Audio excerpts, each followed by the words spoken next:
Time now for Michigan's #1 outdoor radio show, Mike Avery's Outdoor Magazine. Mike Avery has covered the outdoors in Michigan for more than 4 decades, and that tradition continues today. Outdoor Magazine is brought to you by Jay's Sporting Goods, the Eider Insurance Group, Angler Quest Pontoons and Polar Craft Boats, the Forward Corporation, Primal Tree Stands, Security Credit Union, Garber Chevrolet, Brenton USA Hunting Rifles, and by Michigan Brand Meats. Now, here's Mike Avery. Well, thank you, Ken Hunter, for that introduction, and welcome to another edition of the Outdoor Magazine show right here on the Outdoor Magazine Radio Network. More than 30 stations across the great state of Michigan. I'm here for 3 hours each week talking about the history and tradition of the outdoors, primarily here in the great state of Michigan. And what a great state it is, especially this time of year. The middle of September, the weather for the most part has been real nice, at least in my part of the world. Lots going on. Of course, the youth hunt last weekend. You know, I know some people complain about that youth hunt and they say we shouldn't, yada, yada, yada. You've heard the arguments. But if you could have seen the look and the smile on my grandson Carter's face when he shot that big doe and we walked up on her, you would say there's nothing bad about the youth hunt. It was a great, great hunt. We had been getting ready for this for a while. My friend Scott graciously allowed us to hunt his property. In fact, he's such a great guy that he built a platform to put the wraith, the primal wraith blind up on, over a food plot that he had put in. Now, he wasn't doing this just for us, but still, he allowed us access to this, and it was wonderful. I had taken that Brenton USA hunting rifle, the 350 Legend, in an AR-style platform. I had taken it to Duncan's Outdoor Shop in Bay City, about 3 weeks ago to get it sighted in to make sure it was good to go for both Carter's youth hunt and my upcoming bear hunt. The night before the season, 2 nights before the season, I took Carter out to my buddy Doug's farm to have him take a few shots to make sure he was comfortable with the rifle, to make sure he was accurate with the rifle, and he was on the target. But listen, it's one thing being accurate on a target, and it's another thing being accurate when a critter walks in front of you. So we got out to the blind early Sunday. Couldn't hunt Saturday. I was tied up on some other family obligations on Saturday. Hunting Sunday. Now, the forecast for Sunday was very interesting. It was supposed to be nice and cool, maybe a little bit misty, a little bit foggy in the morning. And then mid-afternoon, it was supposed to start to rain, and it did. I did not want to be in the blind hunting Sunday afternoon if we didn't have to. It's not that I don't mind rain. I don't mind rain. We were protected from the rain, sitting there in the blind. But I'm not a huge fan of trying to have to track an animal if you do get a marginal hit in the rain. Turns out we didn't have to worry about it. We got out there real early in the morning. In fact, we were waiting there at least an hour before it even started to get light.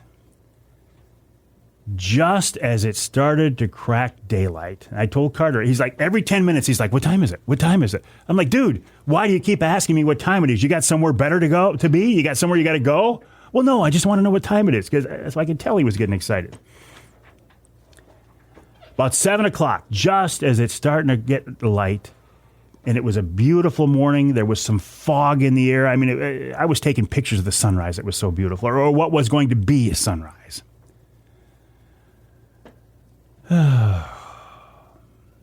Big doe walks into the food plot.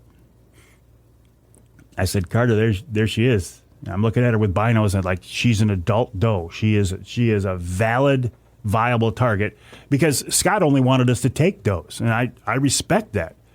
And if a guy lets you hunt his property, you shoot whatever it is he wants you to shoot. So we knew that we were out there hunting for a big doe.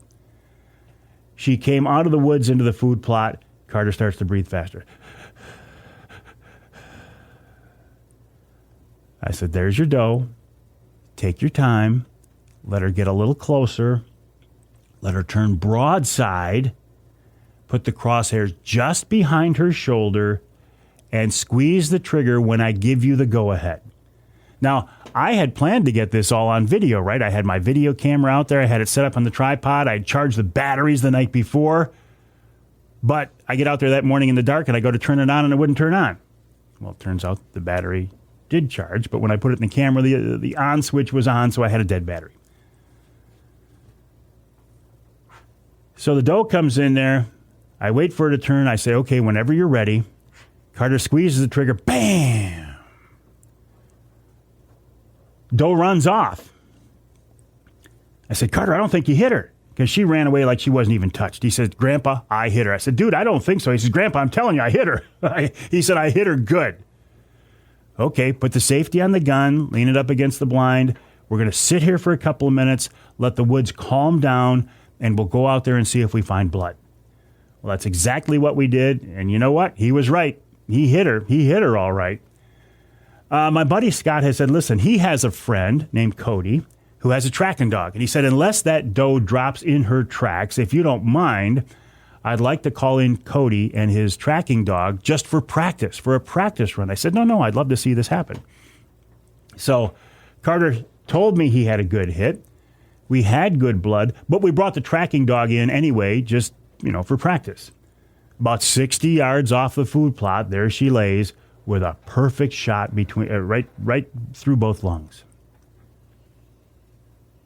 And again, Carter was so excited and so happy and such a nice smile. How could you not like an experience? How could you not embrace an experience like that? How could you not promote a hunt like that gives young people an opportunity to get out in the woods, enjoy our lifestyle? So what if they got a couple of weeks start on it? Big deal. So what if they don't continue to hunt the rest of their lives? Big deal. They had this experience. They can relate to hunting. They can think of themselves as a hunter. When they get a few years older, they can vote as hunters. I can't find anything wrong with it at all. It was great. It was great. I did take that doe the next morning. We put her on the place I was going to take it, the processor, is closed on Sunday. So we cleaned her all out good. I packed her in ice. I wrapped her in ice, and I just kept her in the back of the truck, and I kept checking on her throughout the day, and she was fine. So I take it up to the processor Monday morning, an Amish processor, by the way, and I had not checked that deer in yet online. I had planned to later in the day on Monday. But I get to the processor at Stutzman's, and they said, what's your confirmation number for the check-in? I said, I didn't check her in yet. They said, well, then we can't accept the carcass. So in the parking lot there of Stutzman's, I did it online right there. Now, I will take my bear that I hope to shoot here in a couple of weeks. That one's going to go to Michigan brand because I want some brats. We were just having burger made out of this doe. I didn't find the process of checking it in to be tough at all. People gripe about, well, you've got to give them your GPS coordinates.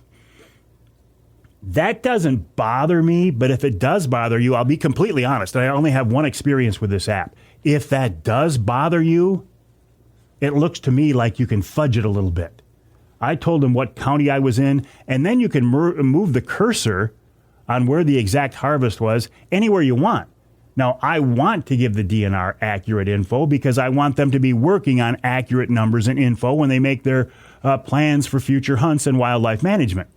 But if you, for some reason, don't trust the DNR, or you think it's an overreach by a government agency to ask you where you shot your deer, it looks to me like you can fudge it a little bit. I'm not suggesting you do that. I'm just saying that's an observation that I saw with my very limited one-time experience with the app.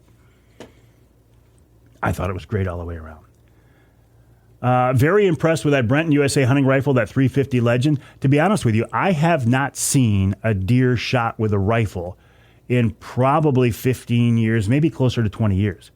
So I was pretty excited to see it. All of my big game harvests have been with a bow for the last 15 years or so. The rifle did a good job. Very impressed. Now I'm looking forward to using that here next weekend. Next weekend already. Yeah, next weekend already with my bear hunt with Johnny Bowler in the UP. We'll see if that Brenton can't get put to use once again. Small game season open now. Fall turkey season open now. Waterfowl season, bow season coming up. Great fall fishing. Does it get any better than this? I don't think so. Coming up on this week's Outdoor Magazine show, Captain Jerry Link of Originator Charters out of St. Joe talking about this fall fishing, this big lake fishing that is still going on, also river fishing for steelhead and kings, maybe even some walleye in the St. Joe River. Nick Buggia of the Michigan Wildlife Council joins us. He is an avid upland bird hunter. In hour number 2, Chad Stewart, the DNR's deer guy, to talk about all things deer hunting, all things regulations, all things crop damage permits, all things checking in your deer. And in our third hour, Mike Horswill of Jay's Sporting Goods talking about the process of processing your own deer. And as long as we're on that topic, we'll wrap it all up with wild game chef extraordinaire Dixie Dave Minar, and he will have a very nice venison recipe for us. My name is Mike Avery. The website, MikeAveryOutdoors.com. My email address, Mike@MikeAveryOutdoors.com. Do not hesitate to reach out to me with your questions, your comments, your criticisms. Mike@MikeAveryOutdoors.com. We'll take a break now. When we come back, Jerry Link of Originator Charters, OriginatorCharters.com, talking about fishing Southwest Michigan in the fall, right here on Outdoor Magazine.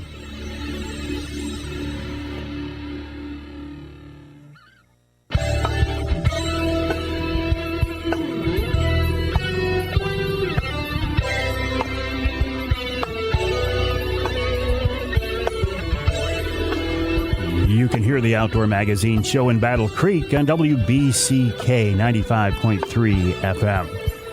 You can hear us in Traverse City on WTCM 580 AM.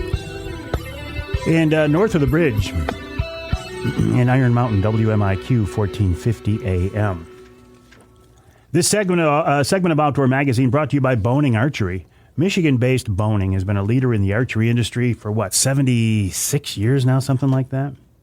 The company started with one glue called Ferrultite to glue broadheads to arrows that were at the time were wooden arrow shafts. These days, think of how far archery has come these days.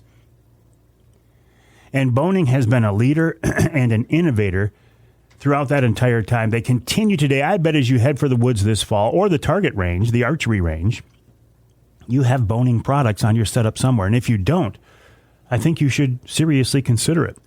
Check them out online at boning.com. Boning, boning.com. Boning, a great Michigan-based company. And you know I love that.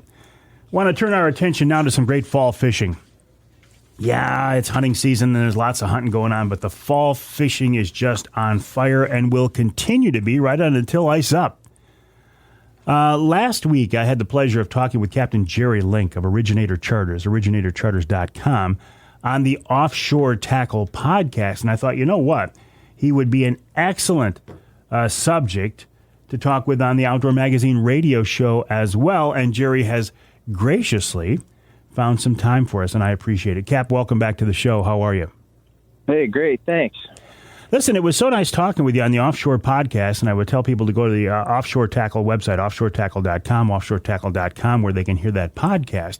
But let's follow up on that conversation. Jerry, tell us a little bit about you. How long have you been fishing? How'd you get into it?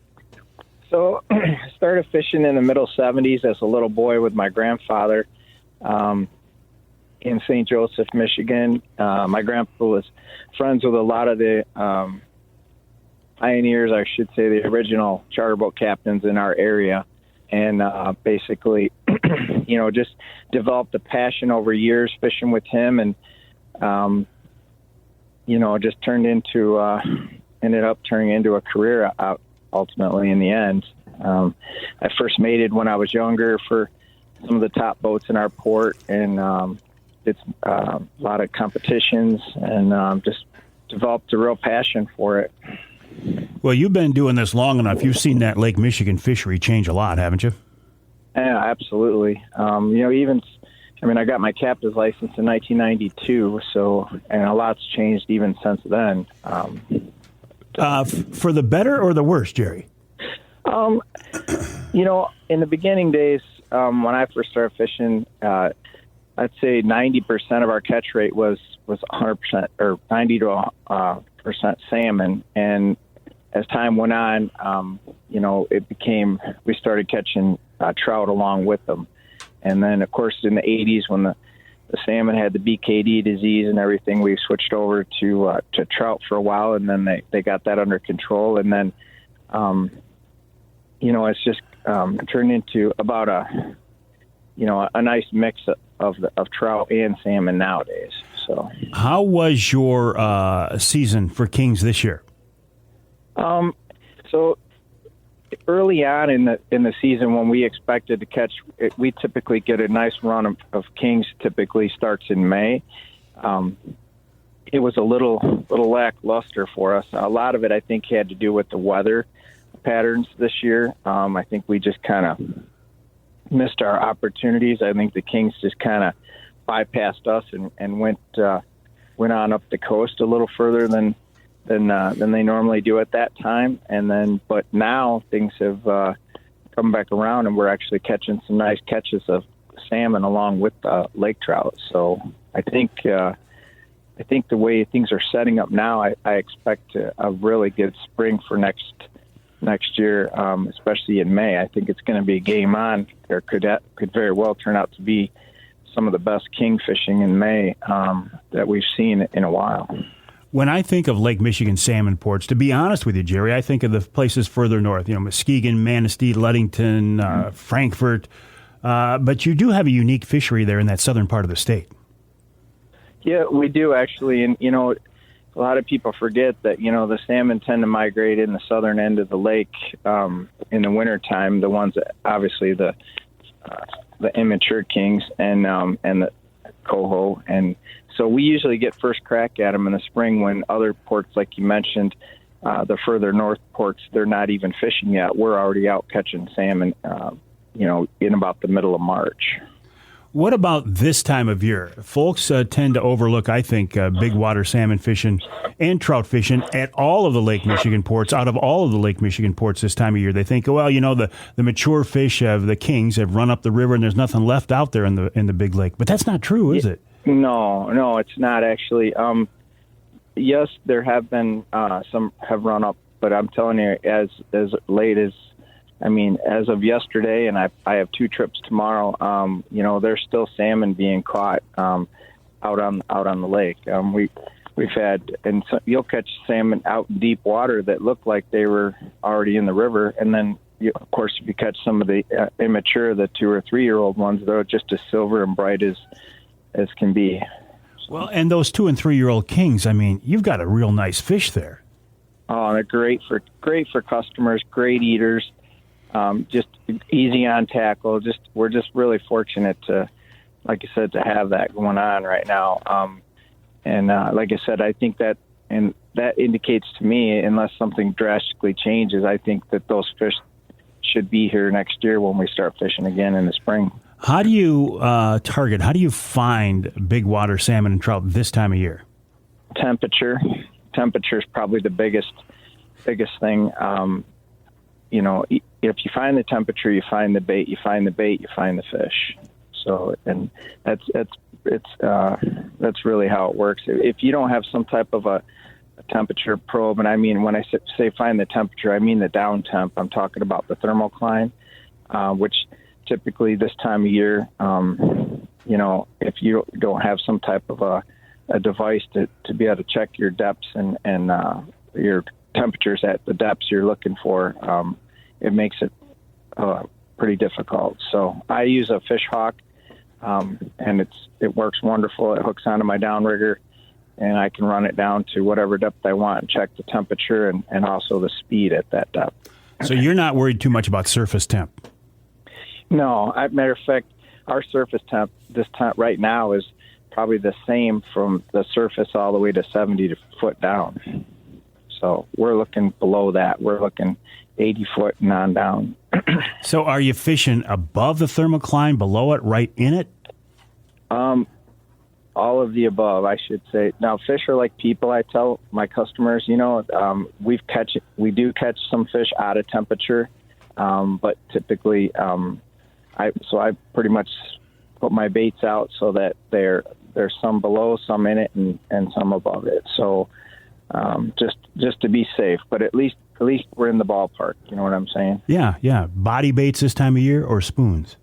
I don't think it really matters. I run a lot of spoons and also flasher flies, but I'm sure body baits would work. I won't probably break out my body baits again until the early spring again. But that being said, I tell people every day there is no absolutes in fishing. So, people say, "Well, I only catch them on body baits, or I only catch them on flies." Well, if that's all you mainly run, then that's probably what you're going to catch most of your fish on. So I don't think it's a matter of just putting the bait in front of them and having it in there and the right presentation. Because if you're already in the bait and the fish are on a feed, they're going to eat it. How far out are you running? Can folks with the smaller boats, can they find those fish this time of year up tight in the fall like this? So we're fishing offshore mainly. There is some fish always, running up the river this time of year. Just the numbers to me are just not like they used to be. Not like you're thinking. Not like in some of the northern ports. Yeah. You got to pick your days to do that. But as even last weekend we had some nice weather. There were some small boats that were right out there with us. So are you fishing the river yet? The St. Joe River? I am not personally. There are some fish in our river system, but this time of year, I find that our fish, they do not. Once they hit the river, they're moving. And the dam, we have the Barron Springs Dam at the, there's a fish cam up there, and I've been told, I've not seen it yet this year, but I've been told that they were shooting through. So. But you do run trips in the river later on, though, right? I do. I will, yeah. I'll be in the river from the late October until all winter with my heated enclosed 26-foot tri-tune that I fish all winter. It has a 3,200 BTU heater, so it's plenty warm. But, yeah, and we'll use light tackle, and, we'll be in there all winter. So I like to fish the lake as long as I can. And then when we get in the river, it's like flipping a switch, and then we'll be on that all winter. So. What about perch? I mean, St. Joe used to be known as a great Lake Michigan perch port. What about these days? Yeah, and there is still some perch around this year. It just depends on the days. I tell people if you want to go perch fishing, you need high 70s or preferably low 80s and mid 80s or warmer, and a week of it with no storms and no really rough water. And then usually you can go out and get a nice batch of them.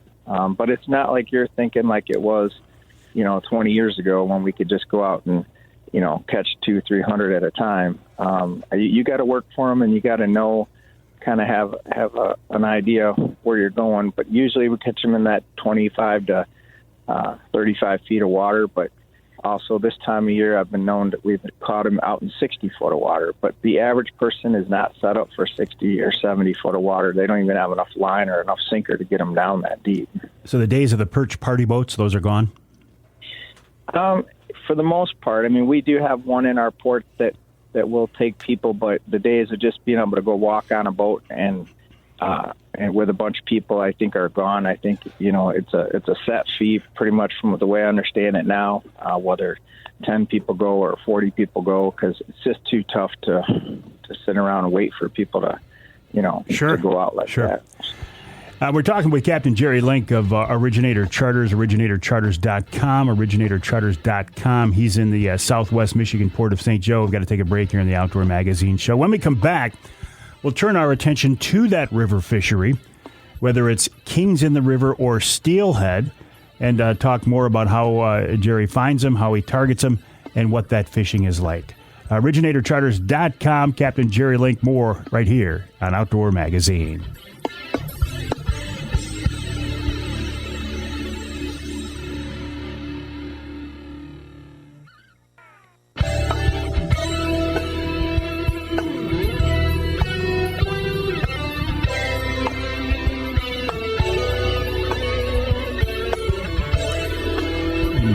hear the Outdoor Magazine show in Alpena on WZTK. That's 105.7 FM.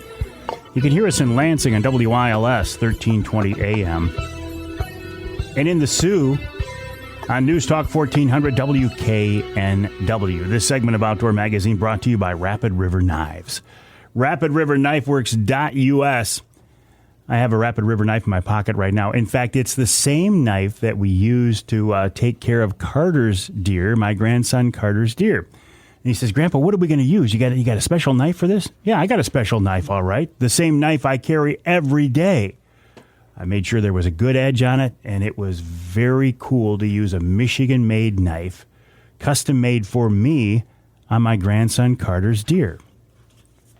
Check them out online at rapidriverknifeworks.us, rapidriverknifeworks.us, or if you get a chance, when you're in the Yoop, stop by their showroom on 2 just outside of Rapid River, and you can pick one up for yourself. You can order them online. They also have them at Jay's Sporting Goods, by the way.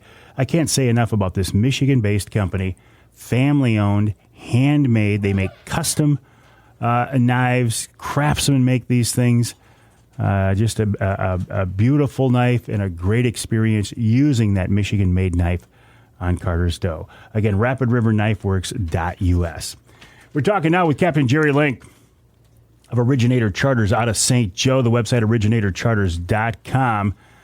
Cap, when you make this turn up the river, are you looking for late-season kings, or are you concentrating on steelhead at that point? We usually catch the tail end of the king run, and so we're catching a little of both at that time, and it's the very beginning of the steelhead. So, yeah, and when we do that, so we're basically, we're just trying to get in front of them as best we can, and we use some of the offshore planer boards, the smaller, the OR38s, and try to get some baits out there in front of them, and in the fast current, we like to use the mag lips. Those are really productive for us at that time, and as well some chunk spawn as well. So are you anchoring up above the runs, or are you dropping back through them?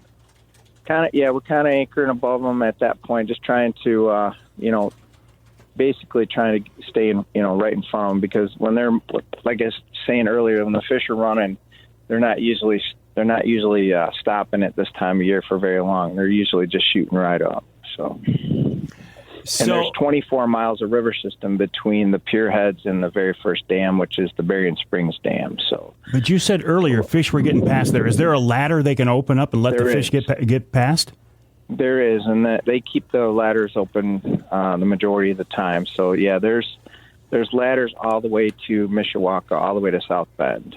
So there is. Mm-hmm. So you telling me earlier you're actually using a big tri-tune. I use a tri-tune out on Big Water. I hadn't thought too much of using it up the river, but now that I think about it, it's a great platform. Yeah, and the St. Joe River, it's the second longest, widest, deepest river that feeds Lake Michigan. So on our neck of the woods, it's not a problem. We've got plenty of water to work with. Like I was saying, there's 24 miles of river system.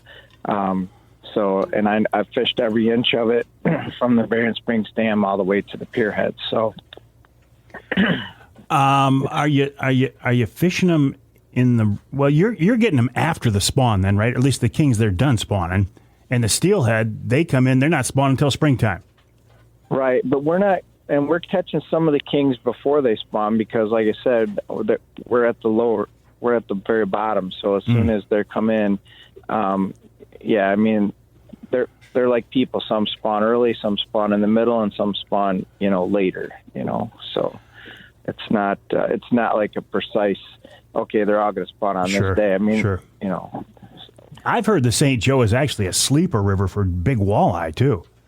It is for sure. That the biggest walleye tend to get caught at night, really late at night, or super early in the morning before daylight. That's fact. Mm-hmm.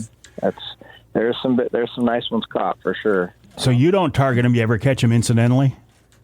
I do, and I will take people walleye fishing if I feel it's a good time. I've also incidentally caught them on plugs and things too while fishing for steelhead. Absolutely. Mm-hmm. So can you fish that river right on through the winter? Does it ice up in a cold winter? Are you kept out of there for a few days? So the lower end where I keep my lake boat does tend to get a little bit of ice on it at times, but up where I fish out of in Berrien there's enough current typically that it usually doesn't freeze, and if it does, at the most maybe a day or two. But yeah, nothing like the old days. So do you trailer up to Berrien Springs and then launch out of there? Yep. Okay. Sure do. Okay. Yep. Well, Jerry, I would encourage people to check out the website originatorcharters.com, and take a look at booking a trip with you out in the big lake or up in the river. I know you run a class operation, and I appreciate your time. Hey, thank you very much. Appreciate it. All right. Captain Jerry Link of Originator Charters out of St. Joe. Again, the website, originatorcharters.com, originatorcharters.com. If you're looking for some late-season big water, Lake Michigan fishing, or head up the river, Jerry's a good guy to take a look at. We'll take a break here in the Outdoor Magazine Show. When we come back, switch gears a little bit, talk with Nick Buggia of the Michigan Wildlife Council and their Here for Generations campaign. Nick is a long-time member of that council. He works hard to promote hunting and fishing here in Michigan, and he is also an avid upland bird hunter, so you know he's excited this time of year, that's for sure. Again, their website, here for MIOutdoors.org, here for MIOutdoors.org. We'll take a break. When we come back, wrap up this first hour with Nick Buggia of the Michigan Wildlife Council here on Outdoor Magazine.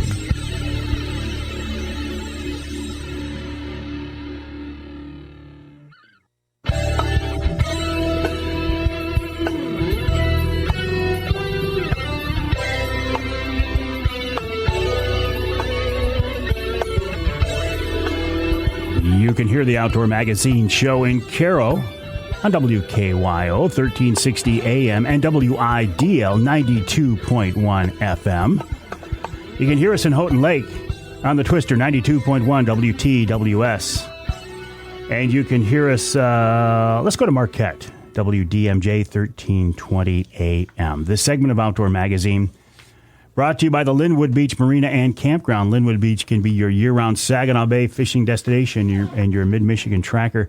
And Angler Quest headquarters, the 2023 Angler Quest have been unveiled. I'll talk more about that later. Linwood Beach will have those boats when they become available. But in the meantime, Linwood Beach has a great campground for some fall camping. They have a great launch to get out and to chase those fall walleye. And you know, looking down the road here, and I don't even want to think about that season that starts with W, but there's some great fishing out there on the ice, and Linwood Beach is a great jumping-off place. In the meantime, though, when it comes time to put your boat to bed for the wintertime, as I'm in the process of doing right now, the folks at Linwood Beach can take care of you for sure. The website, linwoodbeachmarina.com. That's linwoodbeachmarina.com. While you are online, please check out my website, MikeAveryOutdoors.com, and then head on over to here for MIOutdoors.org. That is the website of the Michigan Wildlife Council. Nick Buggia has been a longtime member of that council, and he is a hardcore hunter, especially upland bird hunting, and you can bet that's on his mind right now. Nick, welcome back. How you doing? Good. Thanks for having me on again. Always a pleasure. And listen, as we are recording the show, the season hasn't started. By the time the show airs, the season will be open. Will you be in the woods with your dogs? I will be, and I'll actually, I got a trip planned to do some bird hunting in Montana, but I got plenty of plans to get in the woods in Michigan as well. So. It's a great time of year, isn't it, Nick? It is. Last time we talked, it was spring, and I can't believe we've had the youth hunt already, and it's that time of year again. Yeah. I took my grandson out last weekend for the youth hunt. He shot a big, beautiful doe, and it just reminded me how, you know, what this history, this tradition of hunting here in Michigan, it's strong, and you guys at the Michigan Wildlife Council are committed to protecting and defending that tradition. Yeah, some of the big news we have coming out, our survey that we did last year, we found that 7 in 10 Metro Detroiters now correctly identify that hunting and fishing licenses are what support conservation in Michigan and not state tax dollars, which is, a huge bump from where we were when we started this campaign. So, 70% of people in Detroit being able to identify that is a huge win for us, and a huge win for sportsmen and women who contributed $66 million last year to conservation, and about $11.2 billion to the economy last year. So you're making some inroads in parts of the state that you had targeted. Does that mean the job is done? Can you guys pack it all up and just call it a day? Call it a job now? No, I think it's it's far from done. We've got a lot more information to get out there, and there's always new people and new audiences to reach. But the way we view this is the messaging might change over time. Again, our goal isn't to attract new hunters or anglers, although that's always a bonus. But it's just to educate people on the benefits of hunting and fishing, that it's a management tool, that it supports conservation for both game and non-game species, and that message might evolve in years to come, but we're not planning on going anywhere anytime soon. So. Nick, will the campaign ever be directed at the northern part of the state, or is that like preaching to the choir? You don't need to reach those people; they already know what's going on. It's a little of both. So we've been talking for right now. The reason we've been focusing on southern Michigan, southeast Michigan, Grand Rapids, Flint, that was an area we identified as having the biggest population of. I don't want to be insulting, but uneducated populace on about hunting and fishing. Sure, yeah. Even though the majority of hunting and fishing licenses come from southeast Michigan, it's still, there's a lot of people there that don't know the benefits of it. But we've been talking recently about even trying to. There's a lot of hunters and anglers out there that don't realize they just, they go and buy their licenses because that's what their dad did and their granddad did, and that's what you do, right? Right. And so, there's been some discussion about trying to get that information out to hunters and anglers, and trying to recruit them to help us spread the message to maybe their friends and family that don't hunt or fish. Well, Nick, I tell you, when it gets time to do that, let me know. I'm more than interested in working with you on that part of the campaign. I give you guys a lot of credit for what you've done. The website here for mioutdoors.org. The campaign is here for generations. Nick, you do a great job. Have a great fall, a great hunting season, a great upland bird season, and you and I will talk again. Sounds good. Thanks. Always a pleasure, Nick. Nick Buggia of the Michigan Wildlife Council here for mioutdoors.org. We'll take a break for the top of the hour. When we come back, we're talking deer hunting. Deer hunting here in Michigan with the man himself, Chad Stewart of the Michigan DNR. We can talk about the youth hunt. We can talk about mandatory online reporting. We can talk about crop damage permits and lots more coming up in hour 2 of this week's Outdoor Magazine.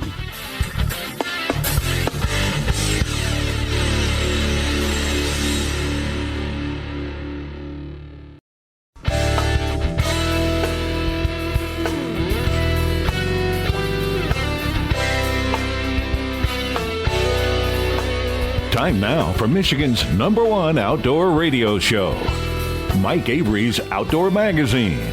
Mike Avery has covered the outdoors in Michigan for more than 4 decades, and that tradition continues today. Outdoor Magazine is brought to you by Jay's Sporting Goods, the Eider Insurance Group, Angler Quest Pontoons and Polar Craft Boats, the Forward Corporation, Primal Tree Stands, Security Credit Union, Garber Chevrolet, Brenton USA Hunting Rifles, and by Michigan Brand Meats. Now, here's Mike Avery. Indeed, this is the big guy, Mike Avery, and welcome to hour number 2 of this week's Outdoor Magazine radio show on the Outdoor Magazine radio network, on more than 30 radio stations across the great state of Michigan. Yes, this is first and foremost a radio show, and I say that to make that distinction from podcasting and radio, because it's kind of blurred these days, and I get that. I understand it. And really, I understand that you probably don't care where you hear your content from. But I would encourage you to listen to the Outdoor Magazine radio show, if you can, on your local radio station. You get your local news and weather and sports and even your local commercials. Plus, the radio stations get the content of the show before the podcast is put out there. Now, podcasting is great. I love podcasting, but I do want to make the distinction. There are hundreds, if not, well, there are probably hundreds of Michigan-based outdoor-themed podcasts, but there aren't many statewide syndicated outdoor radio shows for sure. But isn't it nice to know that if you can't hear the 3 hours of the Outdoor Magazine radio show on your local radio station, that there is a backup. There's a way to hear the show. You can hear the podcast version of the show on my website, MikeAveryOutdoors.com. We also put it out there on the Facebook page. You can hear it on Amazon Music, Audible, Twitter. I mean, everywhere. LinkedIn, iTunes, or what is it, Apple Music these days, Google Play, iHeartRadio, SoundCloud, Spotify, Stitcher, yada, yada, yada. The whole gamut, the whole 9 yards. We also put it up on YouTube. I know it's a radio show, but I put it out there on YouTube, and we get people listening to it or watching it on YouTube as well. While I'm talking about podcasts, let's do some blatant self-promotion. I do monthly podcasts for Offshore Tackle, Primal Tree Stands, Polar Craft Boats, and Angler Quest Boats. And Angler Quest just had their dealer meeting where they announced their 2023 lineup of Angler Quest pontoons. I was out there. I had a chance to see them. Pretty exciting, some cool changes. And when we get done here in the studio recording this week's Outdoor Magazine radio show, we will record the Angler Quest podcast with Mr. Angler Quest himself, Brad Dupuis. So that's something to keep an ear out for as well. So what's going on in the world right now? It is fall, right? It is hunting season. I was out hunting with my grandson Carter last weekend for the Michigan Youth Hunt. So my deer hunt is kind of kicked off in some ways. I admit I'm not the deer hunter that I used to be, although I was pretty excited to be in the woods with Carter. I will be back out there doing some bow hunting, and I'll be back out there for the firearm season as well. I just can't get that excited about deer hunting in Michigan anymore. My interest now is more in bear hunting, and I do have a tag, and I'll be bear hunting in the UP here, just coming up next week. I'm real excited about that. But deer hunting is a big deal in Michigan. If you want to start an argument in Michigan, you can talk about one of three things. You can talk about politics, you can talk about religion, or you can talk about deer hunting. All three of those topics is going to get some attention. Chad Stewart is the guy who is like Michigan's deer guy these days. He is the big game specialist for the DNR, and deer are one of his responsibilities. I don't know if that's a cool job, or I don't know if that's I guess it depends on the day. Chad has always been very gracious, though, about giving up his time to talk with me here on the show, and I appreciate it. And he's with us once again. Chad, welcome back. How are you? I'm good, Mike. It is a cool job, and there are those days that are there, but the good certainly outnumber the bad. Oh, I'm glad to hear that. I sent you a picture of my grandson Carter with his big, beautiful doe during the youth hunt. Don't pictures like that make you smile? Always. They're my favorite ones to get, honestly. It just sort of takes me back, over 30 years when I got my first, buck, sitting on my dad's lap. It's just sort of those memories that I hold with me today. And I know that kids today that were successful, last weekend or this coming year will hold those for the rest of their lives. Let's talk about the youth hunt for a minute. It does get some negative attention. I don't think it's warranted. I am all in favor of it. What about the concept, though, of making the youth hunt, say, does only, where it could be here in Michigan? Has that ever been talked about? It comes up every year, from some hunters want that, to shift the focus more towards, antlerless deer, towards population management, however you want to say it. Usually what we respond is that we want our kids that are going out that weekend to be successful. And whether it's a buck or a doe, we leave it up to the mentor to decide how they want to, guide their youth mentee in terms of what they feel should be appropriate for that individual. So we really sort of let the mentors take care of it. From a population management standpoint, the season doesn't really hold a lot of weight. We anticipate somewhere between probably 7,500 and 10,000 deer taken that weekend. And when you consider that over the course of the entire deer season, we'll probably come close to 400,000 deer taken by hunters. It's just really a small drop in the bucket in terms of what's being taken that weekend. So we give the kids the choice. We give the mentors the choice in terms of what the kids can take, and we feel that that's the best way to hold that hunt. You just made a very interesting comment that statistically, the youth hunt is not a big deal. So these guys who were crying about these kids shooting all the big bucks before the season, it's a drop in the bucket. I would bet that there are more bucks taken within the first hour of November 15th than probably the entirety of the youth season. And it's just a numbers game. We'll probably have 25 to 30,000 people go out on the youth season hunt or the Liberty hunt, where, you're looking at 250,000 people going out on opening day on November 15th. So, from a numbers standpoint, it just doesn't jive in terms of making an overall impact in the population.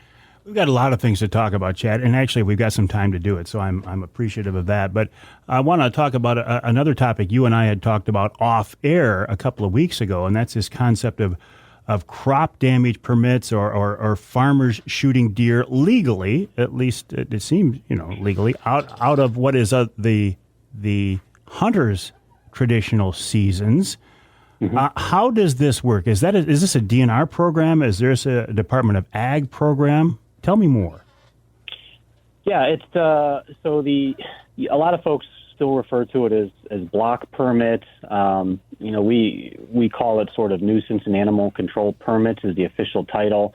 The block permit language is a little bit dated, but of course we know what it's talking about. And it is a DNR run program. So we know that the best way to manage deer, we feel, is through the hunting season. We've got fairly judicious seasons, throughout the entirety of the fall for hunters and landowners to do that. But what happens is, we have places where there still remain a lot of deer, even after the deer hunting season, and those deer numbers can have quite an impact on overall crop yields and crop production during the summer. So we feel it's important, and I would say pretty much every state in the Midwest has a program similar to this, for farmers and landowners to have some sort of control over or protection allowance to protect their crops during the growing season. So they can apply for and receive permits during the growing season to help mitigate some of the damage that they might see with locally abundant deer numbers that can't be addressed or wait until the fall. Are those sex-specific tags? Are they does only? Pretty much everything that is issued is antlerless only, yeah. So most of the permits that I'm familiar with are specific to antlerless deer. I don't see too many that come across my desk, and I'll honor that. I don't see every permit issued. There's quite a few permits issued around the state. Most of them have an exemption for spotted fawns or antler deer, and the emphasis is on antlerless deer. There might be some instances where antler deer are allowed to be taken, but it is certainly in the minority. And are there regulations on how those animals are used or handled once they're shot? Typically, there's a condition that the animals should be, made every attempt to be used for human consumption. And from a regulation standpoint, it's required that the shooter make a reasonable attempt to recover the animal. So, if there is a situation where someone is just shooting deer and I guess letting them lie in the field, that would violate the conditions of the permit. And real quick before the break here, then, do the farmers have to register or tell you how many deer they've harvested or not? Yep, we ask them to complete a report, both within a time frame and then make sure that there's a complete report at the end of the year, so we have an understanding or account of the deer and the number of deer that are being taken on these permits, and then we can relate that to individual counties or management units and incorporate that into our decisions as well as we're making deer hunting regulations. So, more with DNR wildlife biologist Chad Stewart after the break right here on Outdoor Magazine.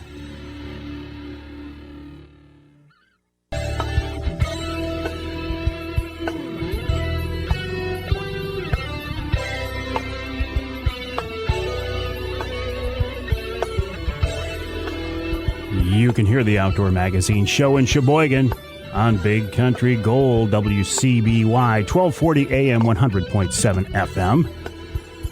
You can hear us downstate in Flint on Sports Extra 1330 WTRX. And you can hear us north of the bridge in Newberry, WNBY, 1450 AM. This segment of Outdoor Magazine is brought to you by Brenton USA Hunting Rifles. AR style, highly accurate, tough, dependable hunting rifles that could change the way you hunt. They could change the way you look at ARs.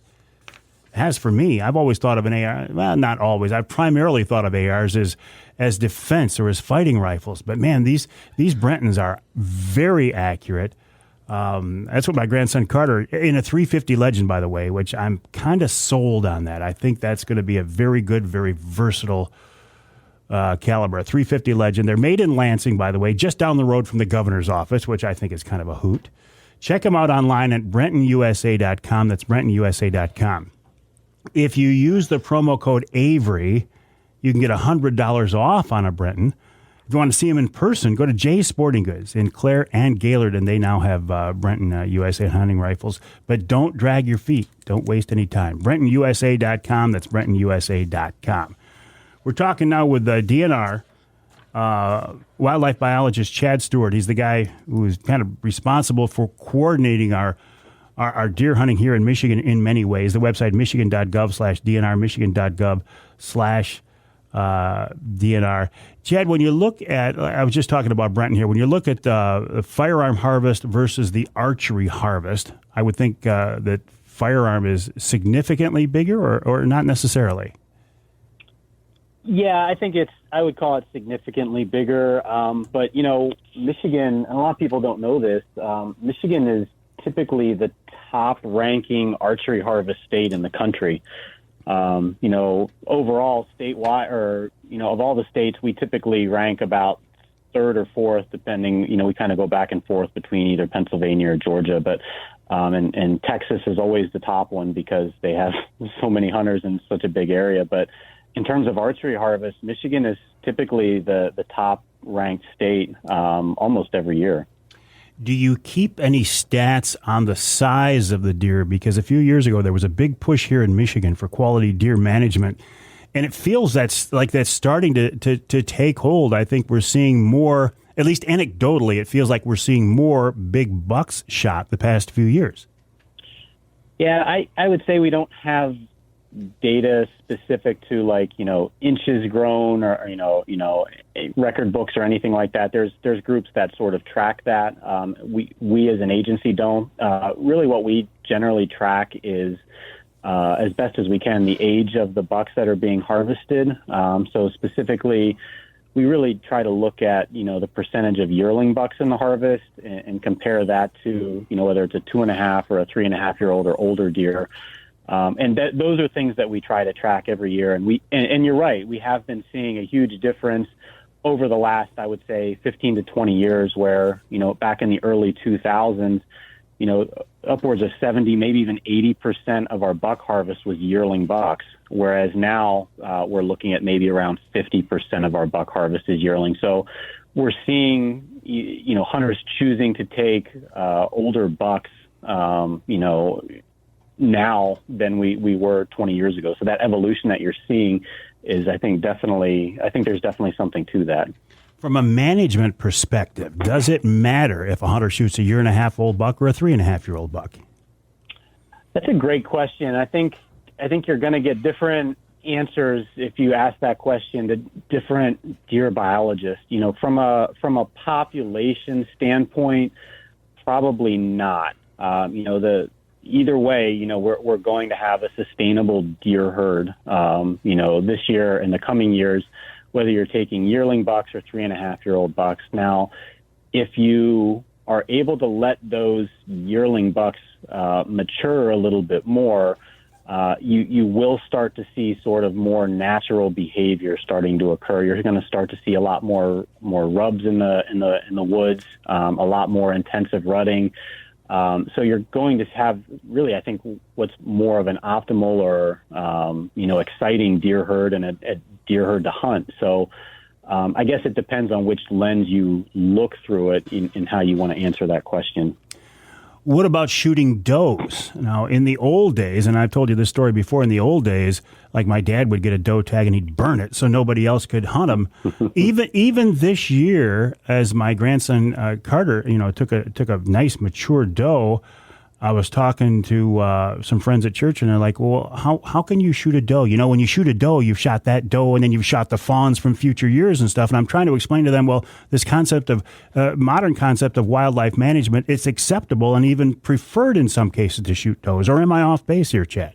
No, you've hit the nail on the head, Mike. One of the things that I think Michigan has historically done is probably not taken enough does or antlerless deer, over the course of the hunting season. I think only probably 3 years, if my memory serves me correctly, over the last 30 plus years, has Michigan ever seen an antlerless harvest exceed antlered harvest in a given hunting season. So that's very different than what most states in the Midwest experience. Most states, like where I came from in Indiana, antlerless harvest was about 1.5 times that of antlered harvest. So from a population standpoint, again, intensifying the rut, improving the habitat quality, you really want to try to balance those number of deer on the landscape with what habitat is available. And a lot of that effort really should be pushed down to antlerless deer and taking antlerless deer in terms of emphasizing that with harvest. And taking a doe, an antlerless deer, this time of year, say the youth hunt, they've still got fawns running with them, but those fawns at this point are fine, aren't they? Yeah, even if they're not officially weaned, they'll be fine to survive, over the coming fall and stuff. They are old enough, they are big enough, they can live on their own. So certainly I get sort of the sentimental feeling about not wanting to shoot a doe with a fawn at this time of the year, but those fawns will survive and they'll be just fine, without their mother if that were to be the case. So if someone were to shoot a doe with fawns trailing behind it, they can rest assured that those fawns, they'll just join up with some other older deer and tag along with those animals, and they'll be fine. What about the outlook for the upcoming season? I know this is the question that the general media always ask you guys. What does it look like for the deer season? And to be honest, Chad, do you really even, and this is not, not trying to knock the biologists in the field, but do you even really have a good feel for what the season looks like, or do you not know that until after the season's over? No, it's kind of funny. We get this question every year, and, almost every year the answer is kind of like, well, it's probably going to be very similar to last year. And that's in very much cases true. We can talk about, the differences that we're seeing maybe in a given year. So, we haven't found or heard of any this year, but sometimes hemorrhagic disease sparks up, which could certainly alter the outlook of your season. But we have not experienced that this year. Sometimes there's a really hard winter that occurred previously that you can understand that there are trends that might be downward for the summer and could lead to a reduced harvest in parts of the Upper Peninsula. Again, even though we had a severe winter last year, the deer seemed to come out of it pretty well. So, And the other part of it too is no matter what you say is everybody's hunting experience is very different depending on where they're at. Some people just are blessed to hunt in areas with really good deer numbers and really great habitat. And I can say that you're going to have a great year and I'm going to look like a genius because you're going to have a lot of deer come through that area.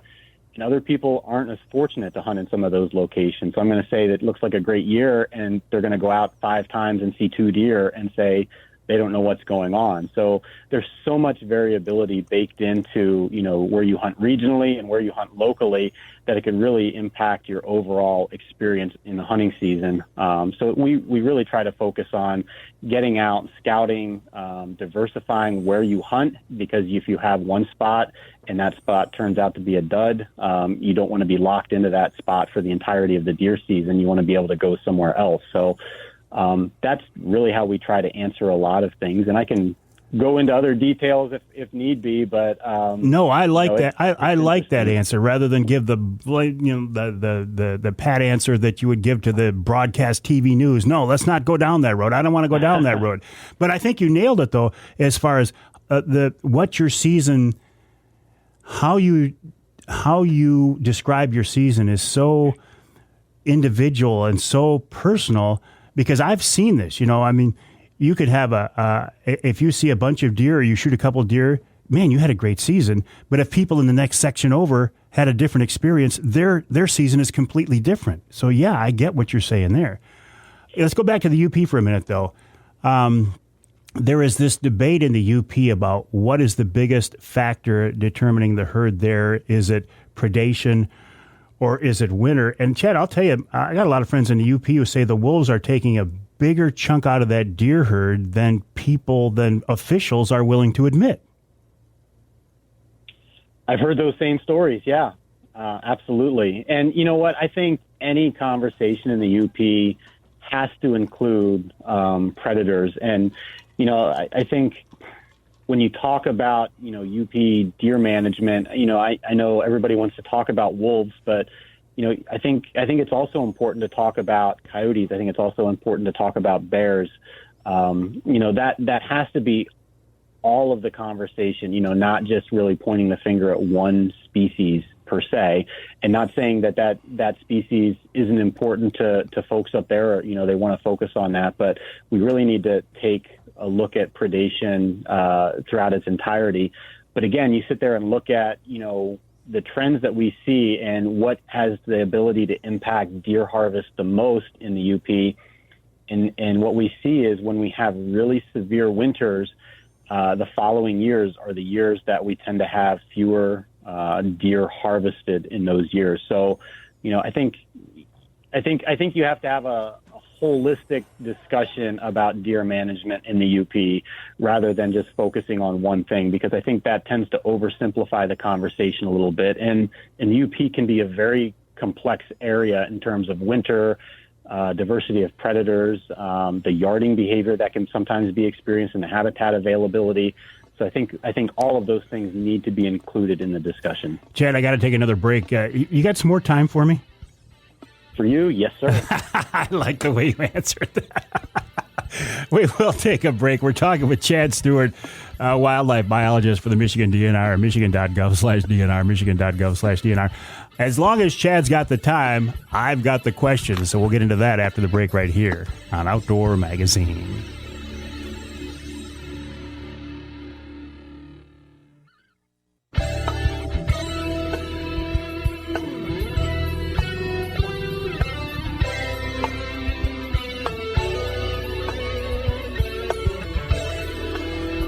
You can hear the Outdoor Magazine show in Houghton Lake on 98.5 WUPS. You can hear us in Holland on WHTC. That's Holland, Michigan, by the way. WHTC 1450 AM, 99.7 FM.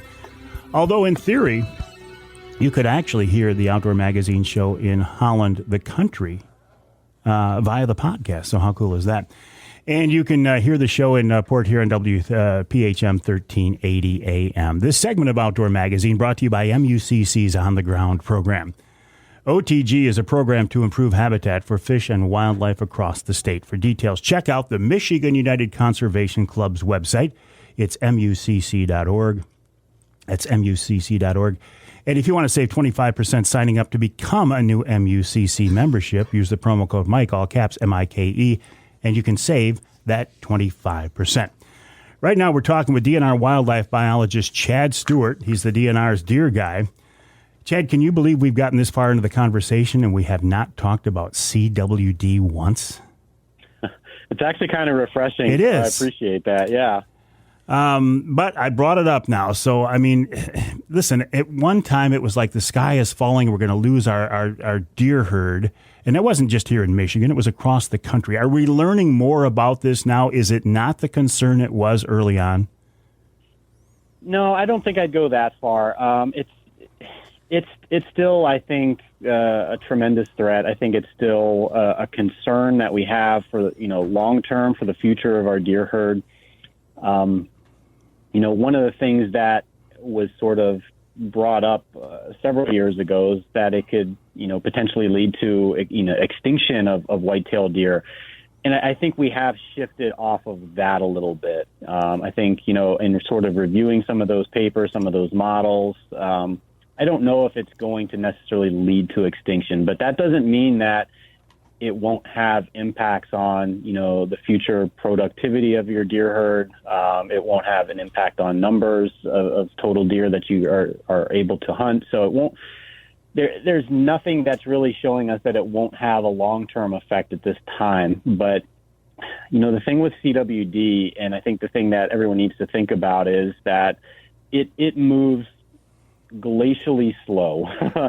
It is very slow moving across the landscape. So, whereas you can go out and see the impacts of something like hemorrhagic disease, or a lot of folks call that blue tongue, and see dead deer sort of littered across your property, CWD doesn't work that way. It's sort of a very much of a slow burn that just sort of continues to burn and continues to increase in prevalence and expand its range, but you don't necessarily see the impacts until potentially decades down the road. But it's still a concern for us, and it's still something that we're going to continue to monitor and prioritize, quite frankly. But at least you can take a little bit of a breath. I mean, at one time there in Lansing, it was like CWD, and us hunters didn't know what to think. And I mean, it was a scary. It's still scary, but at least it's not the end of the world scenario we'd feared at first.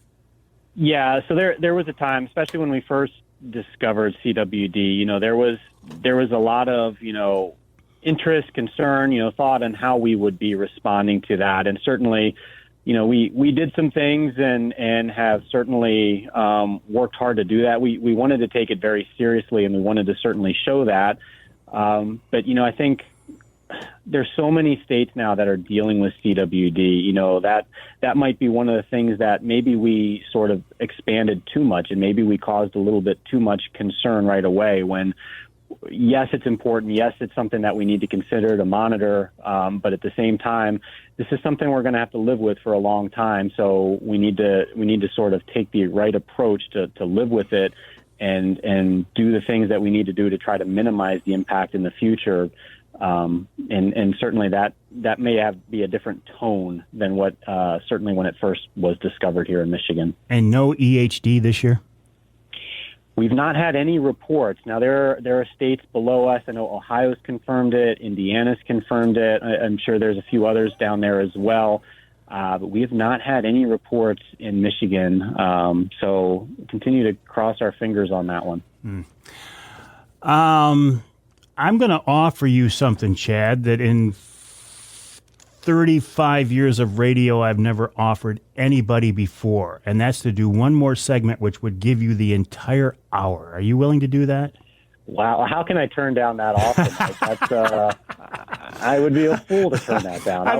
I know you've got important things to go off and do, but and what I want to do, Chad, and I'll save this till after the break, but in this final segment, I want to talk more about this mandatory online deer reporting. I had the experience of dealing with it with my grandson Carter's deer over the weekend, and it raised an awful lot of questions. So if you're willing to do that, let's follow up on that. We're talking with Chad Stewart, a biologist for the Michigan DNR, the website michigan.gov/DNR, michigan.gov/DNR.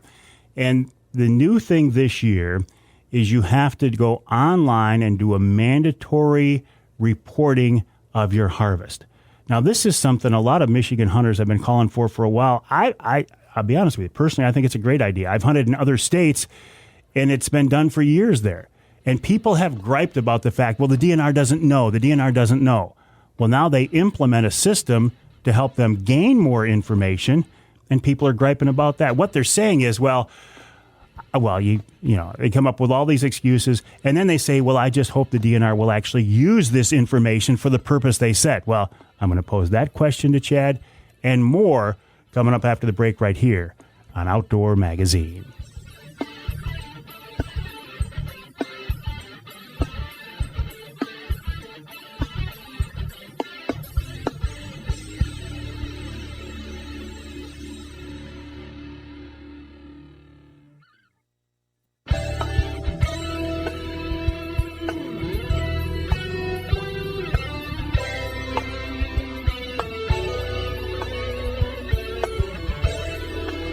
You can hear the Outdoor Magazine show in Ludington on News 97.98, 98.7 WLDN. You can hear us in Sandusky on WMIC 660 AM, 95.3 FM. And you can hear us in St. Joe on WSJM 94.9 FM. The Ask Avery segment is brought to you each week by Security Credit Union. Security Credit Union loves to work with outdoorsmen and women, and they can help you with your next outdoor adventure. Check them out online at securitycu.org. That's securitycu.org. The question this week, or the way the Ask Avery segment works, is this is your chance to ask me a question, something you want me to answer directly, or something you want me to pose to somebody else, maybe somebody at MUCC, maybe somebody in DNR. Well, this week, since we have Chad Stewart, the big game specialist for the DNR, the deer specialist for the DNR with us, Chad, I'm going to pose this question to you because this is something that has come up the last week that I've heard a lot about in regard to the mandatory online deer reporting process. Why does the DNR need the GPS numbers of where I made my harvest? Yeah, we've gotten a lot of comments on that, and so there's two reasons I'll give you an answer for it. One is we want to try to integrate disease surveillance, whether it's for chronic wasting disease or bovine tuberculosis, into the harvest reporting piece. So this way, as hunters harvest their deer, if they want to submit their deer for testing, there's a location that's associated with it. It makes the transfer of that deer and the data associated with that deer very easy to get to our lab, because when we do disease testing, we need something much more finer scale than just like county or deer management unit. We need to know exactly where that animal is located within that unit. So that's one piece, and that's probably one of the main reasons. The other piece, and I will say, is that this is an opportunity for us to try to collect data that we've never collected before. So typically we manage most of our deer herd throughout most of our state along what I would call political boundaries, whether it's county boundaries or they're a little bit different in the UP, obviously, but and we know that deer don't exist evenly or aren't spread evenly throughout counties. There are parts of the counties that have more deer, that have less deer. So this is an opportunity for us to look at harvest distribution within a county and potentially rethink how our management unit lines are drawn so we can actually customize things a little bit more based on deer numbers rather than just sort of these geopolitical boundaries that we've always operated under. So it's an opportunity for us to look at that. I don't know if it's going to yield good information or not, but our thought is, why not try to get that information? And then obviously if that's something that hunters are extremely protective of, then we need to rethink what we can accomplish with some of this. But we thought it was worth a try to ask that initially. And boy, when you just said, why, I do understand why somebody who is afraid of government, big government, when you just said, hey, why not try to get this information if we can, I can see why that would throw up some red flags. I get it too. People are protective of their sites where they're hunting. One thing I guess I will say is that, we have quite a few people. I think it was about 15% of reports this past season, in Liberty season, did not even move the pin on it. So, there's no penalty associated with it, but it's obviously not giving us the data that we were hoping to get. And you know what? We understand that. We get it. That's fine. But we thought it was helpful to ask. That way we can sort of plot where the deer are being harvested within specific units. And that gives us an ability to improve our management in the future should we have confidence in the accuracy of the data that we're collecting. Yeah, I'm glad you brought that up because I was thinking the same thing. I've only used this one time, and I thought, yes, you fill out the information, and then you can move this little pin to where the actual harvest happened. Well, if you really, and I'm not encouraging somebody to do this, but if you're really concerned about that, you can move that somewhere else. I mean, I was in Midland County, and I could have said we harvested that thing in the middle of the Midland High School football stadium, and how would you know the difference, right? Yeah, I mean, and we get that. Like last year when we were testing the system out, someone dropped a pin in Mexico. I'm certain there's going to be pins dropped in the lakes. It's just going to be what it is, and we can tease that information out. But what's more damaging is if you actually move the pin somewhere within the county that you identify, but it's not in the exact location or not even close to where it is. Even if it's like within a couple miles of where it would be, that gives us at least some information. Chad, listen, I talk about the coveted third segment. You got the incredibly unheard of fourth segment. So you can add that to your laurels. When you retire, you can say, I was the only guy ever to get the whole hour on the Avery Show. I can tell you I'll be bragging about that as soon as we get off the phone. So, yep, absolutely. All right, Chad, appreciate your time. Michigan.gov/DNR, and our thanks to the friends at Security Credit Union for helping to make each week's Ask Avery segment possible. Check them out online at securitycu.org. That's securitycu.org. Chad Stewart. Charlie, can you believe that? He got the whole shebang. He got the whole four segments, the whole hour. I appreciate Chad's graciousness with his time, and I appreciate his insight. We'll take a break here for the top of the hour. When we come back, we're going to talk about venison processing with an absolute master. His name is Mike Horswill. He just happens to be from Jay's Sporting Goods, and of course, Dixie Dave will wrap it all up here on Outdoor Magazine.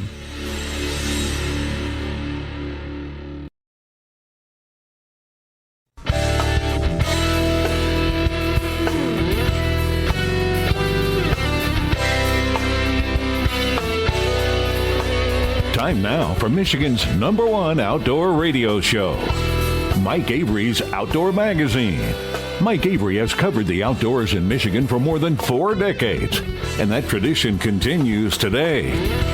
Outdoor Magazine is brought to you by Jay's Sporting Goods, the Eider Insurance Group, Angler Quest Pontoons and Polar Craft Boats, the Forward Corporation, Primal Tree Stands, Security Credit Union, Garber Chevrolet, Brenton USA Hunting Rifles, and by Michigan Brand Meats. Now, here's Mike Avery. Well, thank you, Ken Hunter, for that introduction, and welcome to hour number 3 of this week's Outdoor Magazine show right here on the Outdoor Magazine radio network on more than 30 radio stations across the great state of Michigan. And glad to have you along with us on this journey, on this venture, on this adventure. This is a great time of year, isn't it? I was thinking about this the other day. I've never lived anywhere other than Michigan. I've visited a lot of places. I've traveled to a lot of places. I've hunted a lot of places. I've fished a lot of places. But I've never lived anywhere other than Michigan. And I'm actually pretty happy for that. I love this state. I love the fact that we have different seasons. I love our outdoor recreational opportunities. I love the fishing we have here, the hunting we have here.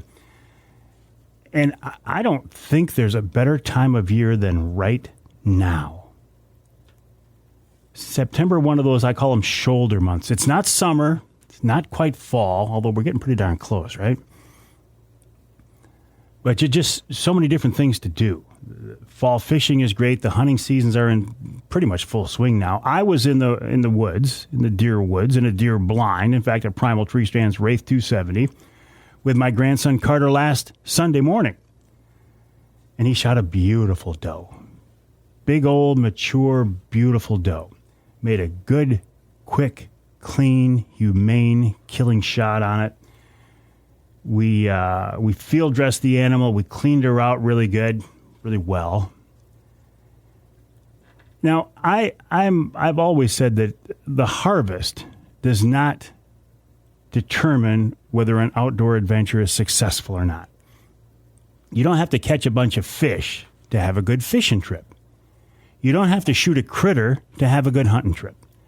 But when you do, on those occasions when you do harvest something, isn't that just a bonus? Isn't that kind of the culmination? You can take this animal that you harvested yourself, that you put the work into yourself, and you can put it in the freezer or on the table in front of your family. That's like the ultimate reward, right? Mike Horswill of Jay's Sporting Goods is a guy who has been processing his own venison and doing it in a world-class manner for many, many years.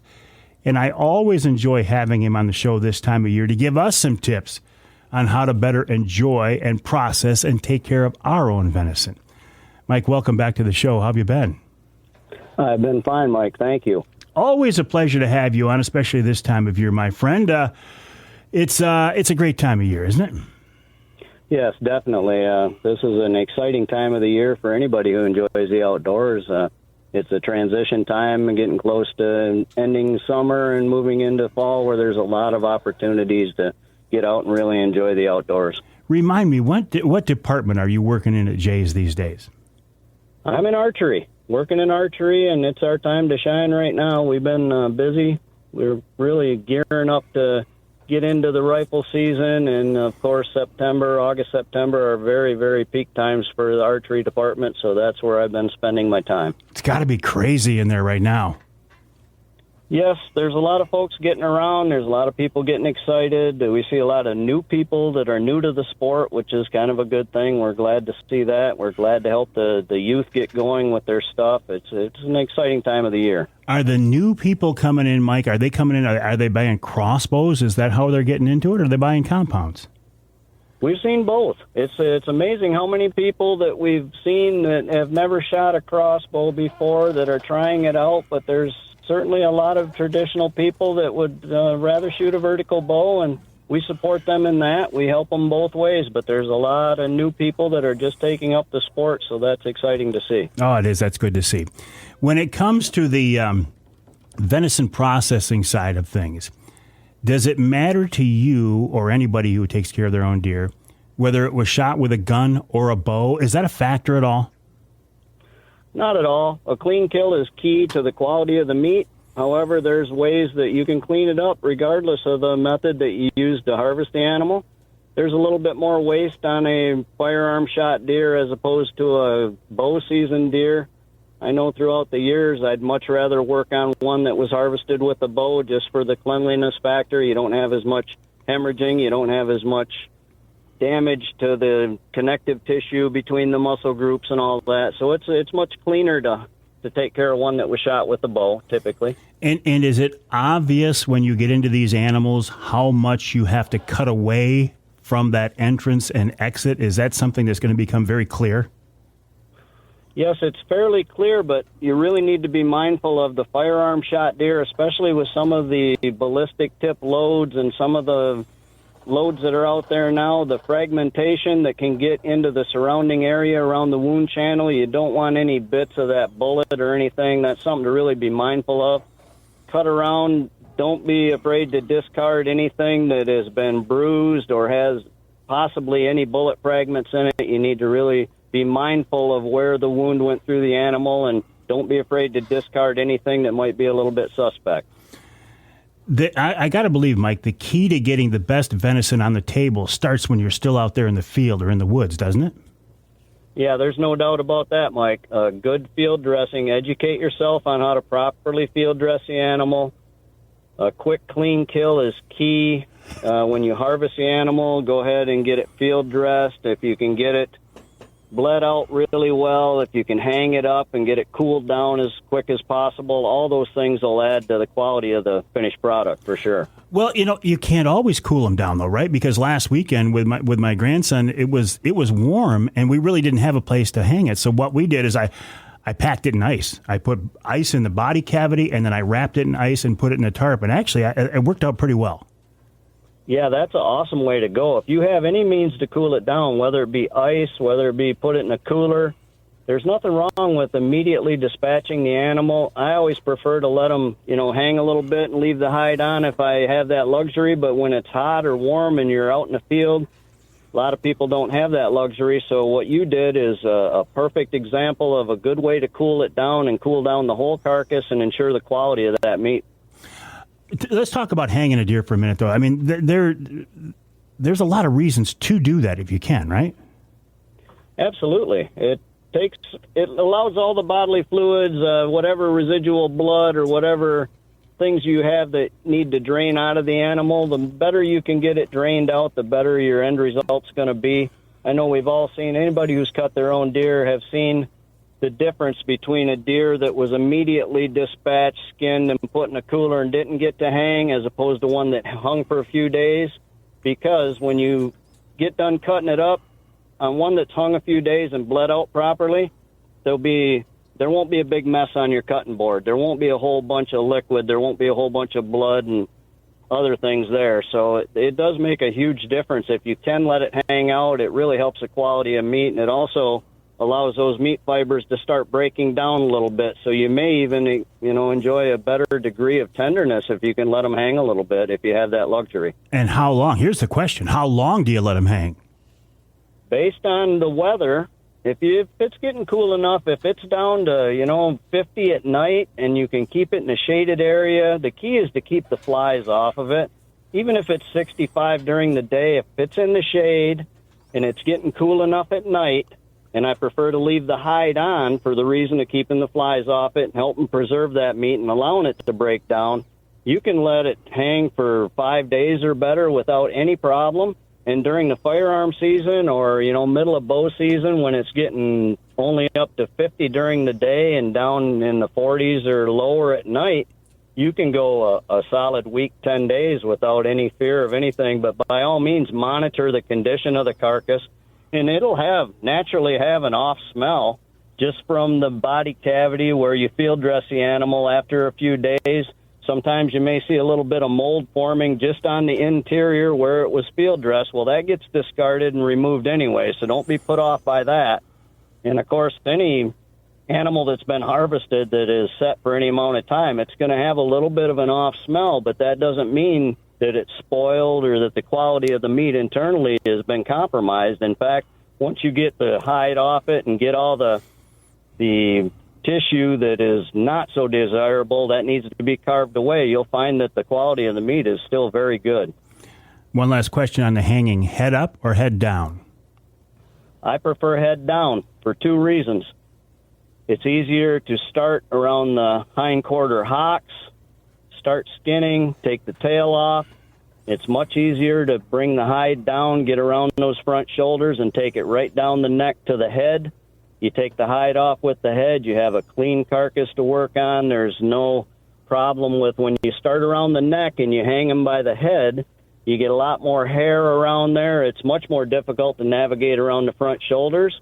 And another thing is all those bodily fluids or any blood that's left in the animal, if hung by the head, will migrate down into those hind quarters from gravity, and you'll have residual blood and some fluids left, and that's right in your prime cuts of where your steaks, your round steaks, and the better cuts of venison are. So I prefer hanging them up from the hind end and letting everything drain down toward the head. So it's easier to skin, and it also helps the quality of the meat. We're talking with Mike Horswill of Jay's Sporting Goods, jaysportinggoods.com, jaysportinggoods.com, about the process of processing your own venison. You can find Mike back in the archery department, but don't expect him to be just standing around this time of year. They're busy, busy, busy. More coming up after the break right here on Outdoor Magazine.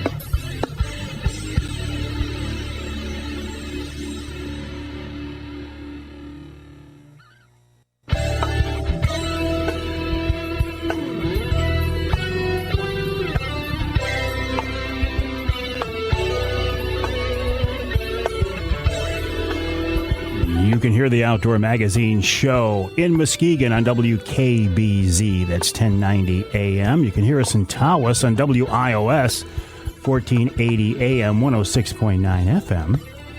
And you can hear us in Escanaba, the Riviera of the North, on WCHT 600 AM, 95.3 FM. This segment of Outdoor Magazine is brought to you by VersaSkins. Just change your skin for the season you're in. Michigan-based VersaSkins owner Paul Perrone has come up with a great concept. Why spend a lot of money on different hunting suits? Why not just get one good set of clothes and then snap on and zip on an outer liner that's a different color, different pattern?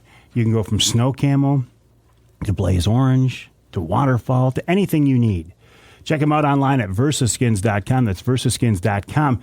VersaSkins now offers hunting clothes in big sizes, too. I think like 4X, maybe even 6X. So if you need that size, VersaSkins can help you out. Check them out online at versaskins.com. We're talking now with Mike Horswill of Jay's Sporting Goods. Mike is a friend of mine who is just a very, very good, well, he's an expert at processing your own venison. Mike, why go through the hassle? Why not just drop it off at the local processor, let them deal with it? It'd be an awful lot easier. It is more convenient, and a lot of people are put off by the mess, or they don't have the right place to do it, or they're overwhelmed with the whole experience. But the main reason to do it is the quality that you get in return. You have no doubt that the meat that you have is what you harvested. You know what kind of care it's had, and you can relive the success of that hunt over and over again every time you sit down to the dinner table. But I do understand why some people are put off by doing it themselves, but it's easy to get overwhelmed at the whole process. But if you break it down into steps, it's much easier to digest, and I think people will find it easier if they don't try to rush through it, if they just took some time when they went to skin it and quarter it. Okay, call that one session. The next day, you may want to clean up your cuts of meat. You may want to separate your grinding meat from your steaks. Okay, you can take care of your steaks, get them wrapped up, put them in the freezer. The next day after that, you can put your meat through the grinder. You can make your salami and summer sausage, and it's much easier to do if you break it down into steps.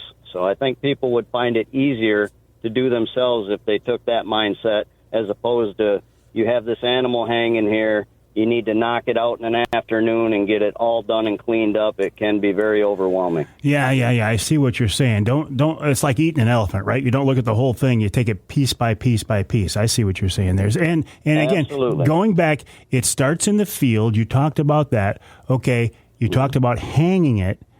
Next step is what? Skin and quarter? Yes, skinning and quartering is the next process. I like to, like I said, hang them up from the hind legs, and I incorporate a winch now that I'm getting on in years and my hands don't work quite as well as they used to. And I have a winch, a regular boat winch, mounted to the side of the wall in my barn with a simple pulley at the base of the pole, and you just run the rope up. Once you get it started around the hocks and you cut the tail off, you hook the rope around that, and you can simply crank the hide right off. It's so much easier to go that route.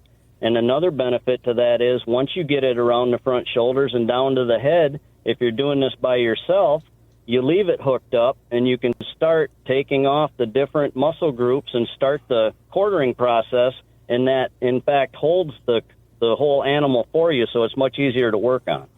So do you quarter it before you start to break it down? Yes. After skinning, the next process is the quartering. The first thing that I do is I pull the tenderloins or back straps out. That's the first step. the next thing I'm going to do is pull the front shoulders off. Those are easy to remove off the rib cage. There's no bone structure holding them to the body. It's just simply muscle. You just pull it out away from the animal and make your cuts in near the rib cage. Front shoulders come off. At that point, you can go after, there's a lot of meat on the neck. Some guys look just like a simple neck roast where you take a bone saw and you can cut that and leave it whole. You don't waste any meat that way. Or you can carve that neck meat off of the bone and put it into grinding. You can make jerky or salami, whatever. The last thing I do is I take the hindquarters off. There's 3 sections in the hindquarter. You have your top round, your bottom round, and your sirloin. And after a couple trial and error times, it's easy to see where those groups are separated, and I just remove them right off the bone. So when I'm done quartering, well, the only thing left with bone in it is the front shoulders, and I take those into my meat cutting room, and I debone those last as I'm finishing up and I'm cleaning up my other cuts of meat. You talked about tenderloins and backstraps. There's some confusion here. Tenderloins are inside, backstraps are on the outside, right? Yes, the back straps are referred to as the tenderloin, but absolutely, technically, the inner tenderloins are on the inside, and the back straps are run along the outside of the animal. Both have been referred to as loins. The actual tenderloins are going to be the inner loins on the inside of the animal. That's correct. But you don't want to hang those, right, Mike? You want to get the tenderloins out right away, or no? Well, a lot of guys pull them out. I mean, that's kind of a celebratory thing. When you harvest an animal and you first get it hanging, I know around our neck of the woods, the inside loins are the first thing to come out, and it's not uncommon to have those relatively soon after the harvest, kind of as a celebration or a thing. When we used to hang them at my mother's house, that was her rent for using her shed. Was she always said, "Where's the loins at?" And we took them in and carved them up and sautéed them in some butter and had them on a piece of toast. And that was her thing, was the inner loins. Other than that, she could take or leave the rest of it. So how long does it take you, a guy who's been doing this for years and really knows what he's doing, how long does it take you to process a Michigan whitetail? Well, I can do it in an afternoon by myself. I don't focus on speed. I focus on quality, and I try to enjoy the experience. It takes me roughly an hour to skin and quarter and debone the animal by myself, and then I'm looking at another hour and a half to 2 to get all the sections cleaned up and made into the cuts I want. And just to make steak and burger, I can knock it out in 4 hours easy enough if I'm just doing that. If I'm going to make jerky and salami, there's another day involved because you have the seasoning process, you have the stuffing of the salami. When you make jerky, it needs to sit at least overnight with your spices on it before you process it in the smoker. So if we're just talking steak and burger and butchering the animal, I can knock it out, taking my time in 4 hours easy enough. But this is not a chore for you. This is something you enjoy, right? Absolutely, and I like to keep it that way.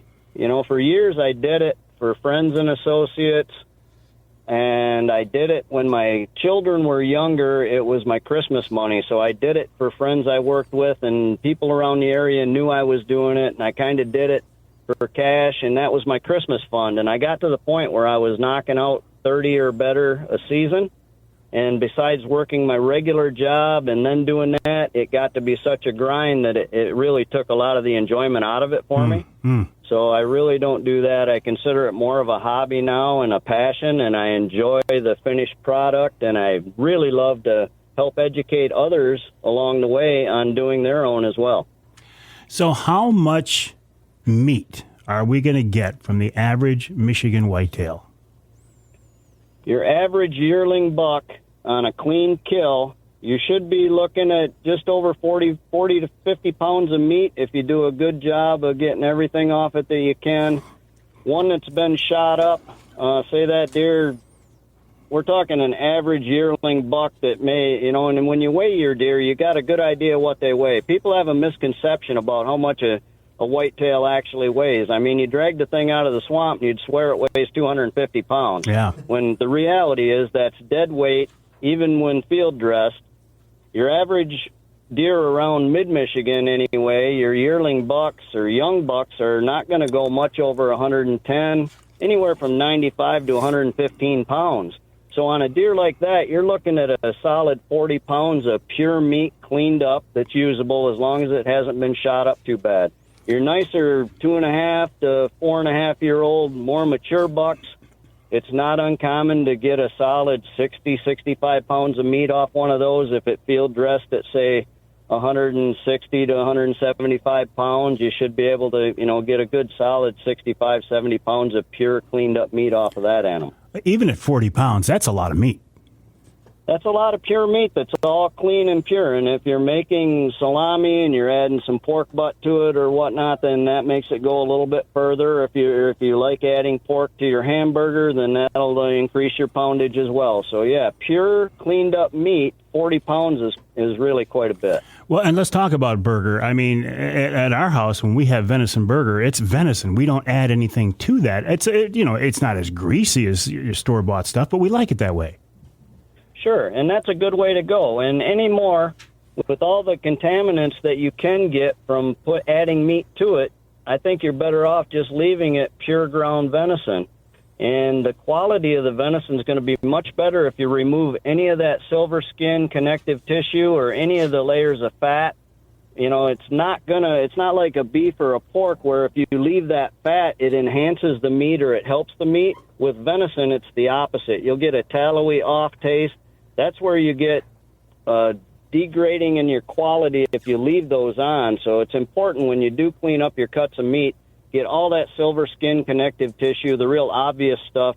Just whittle that off with a fillet knife when it's still in one big chunk, and it's much easier to remove.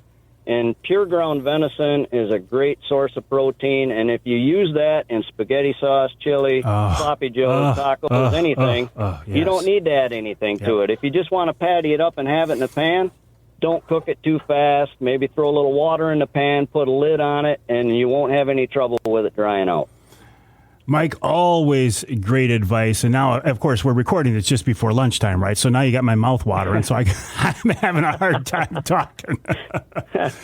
And there at Jay's, real quick before we let you go, you've got all the spices, all the tools, everything you'd need to get this job done, I would imagine. Definitely.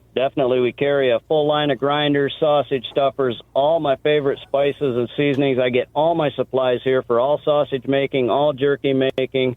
I've taken to dry aging salamis lately. I've been making bacon. And in our hunting department, we've got the gam hooks where you can hang them up from the hind end. We've got the game lift hoists. We've got the game bags. If you're out in the field and it is warm, I recommend those cheesecloth kind of game bags. They're inexpensive. It's cheap insurance. It keeps the flies off. It really enhances the quality of the meat. We have all those things you need right here at Jay's. Mike, always great advice. You got my attention with the bacon. Mike Horswill of Jay's Sporting Goods, jaysportinggoods.com, with some great advice on processing your own venison. What a treat that is. We'll take a break. Lots more coming up right here on Outdoor Magazine. Thank you to Mike Horswill.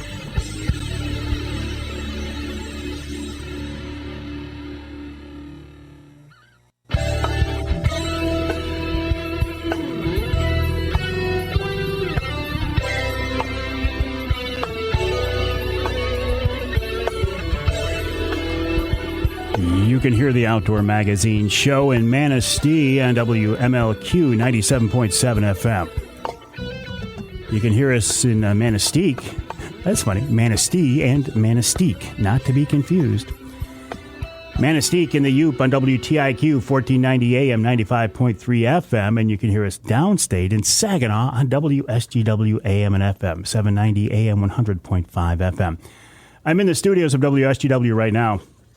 But for these 3 short hours, although these last 3 hours have gone really fast, it's called the Outdoor Magazine Studio, and I have a logo behind me to prove it. I'm here with Charlie Rood, and as always, when Charlie's in the studio, the crowds line up, especially on a day like today. They're lined up out there, Charlie, Charlie, Charlie. And it's not a lynch mob. They're here to give him accolades and to praise Charlie because he does such a great job. Charlie, I appreciate the job you do as well. This segment of Outdoor Magazine brought to you by my friends from Reader Landscaping. Reader can take care of your lawn and property because it's your nature and our nurture. Let Reader create an outdoor getaway in your backyard as they have for me and now so many of my neighbors. They do a great job in maintenance, in mowing, in snow removal. Did I just say the S word? In snow removal for the wintertime, trimming your trees, setting up backyard an oasis, a backyard oasis. They really do a great job. They're guys, when they come out, they are hard workers. They get the job done regardless of the weather. Now coming up here pretty soon, time to start blowing out the sprinklers, fall cleanup, so many different projects, and the folks from Reader can help you out. Check them out online at readerlandscaping.com. That's readerlandscaping.com. Oh, so what else is on the list here? Oh, I haven't mentioned the fact that I was out at the Angler Quest, the Apex Marine, parent company of Angler Quest, and Polar Craft Boats, and Quest Pontoons. I was in St. Louis, Michigan for their dealer meeting earlier in the week. I had a chance to see the new 2023 Angler Quest models. Very beautiful, very impressive. I also had a chance to see my new boat that I'm not even going to be able to get in the water this year. I'm just going to take it up to Linwood Beach Marina, have them shrink wrap it, and put it, hang on to it till next spring. But that's okay because it's the fall hunting season. But what Angler Quest has done for this year is they have redesigned the transom of the boat. They have squared off the walls, which, number one, actually gives it a very cool look. It's almost a European futuristic type look, but it gives you more room at the back corners of the boat. Also makes it easier for them to manufacture them as well. Very, very sharp. I'm looking forward to seeing more about those. The website, anglerquestpontoons.com. That's anglerquestpontoons.com. In just a few minutes here, we will be recording this month's Angler Quest podcast with Mr. Angler Quest himself, Brad Dupuis. So I would advise you to keep an ear out for that. Next weekend, I'm heading to the UP. I'm headed up there for my bear hunt with Johnny Bowler, the Bear Whisperer. Really looking forward to that. I will be using, for the first time on a bear hunt ever, I'm going to be using a gun. I have always bear hunted in the past with a bow. A recurve, and I've taken one bear with my recurve. Compound, I've taken a few bears with a compound, or a crossbow. I've taken several with a crossbow. This time around, I'm going to be using my Brenton USA hunting rifle, made right here in Michigan, in a .350 Legend caliber. I am excited to do that. The prospect of taking my first Michigan bear with a Michigan-made gun, I think, is pretty fitting. And once I saw what that .350 Legend did to a whitetail doe from my grandson Carter last week, I think it's going to be pretty cool. I've been talking to Johnny about this. He's been sending me trail cam pictures of some of the bears he's got coming in. And I think the way we've got it set up, well, Johnny's got it set up. I just go up there and enjoy the fruits of his labor. We're going to be looking at a Wraith 270 see-through ground blind from Primal Tree Stands, about 50-ish yards from the bait. So that in itself will be a big difference from what I faced the last time I was up there when I was hunting with a recurve and the bait, the blind was 7 yards from the bait. Whole different ball game, right? So I'm looking forward to that. What else? My website, MikeAveryOutdoors.com. My email address, mike@MikeAveryOutdoors.com. I would encourage you to check those out. You can reach out to me via email anytime. You can send me questions for the Ask Avery segment. In the subject line, just put Ask Avery, and I'll know right away I can set that aside. If I don't, it is my goal to respond to every email sent to me. If I don't respond to you in what you think is a timely manner, in the subject line, put, "Hey, stupid." And that gets my attention that I know, okay, this has slipped through the cracks. Now, I would advise you, though, don't send me your first email with the subject line, "Hey, stupid," because that kind of sets the whole tone of the conversation off on a whole different track, doesn't it?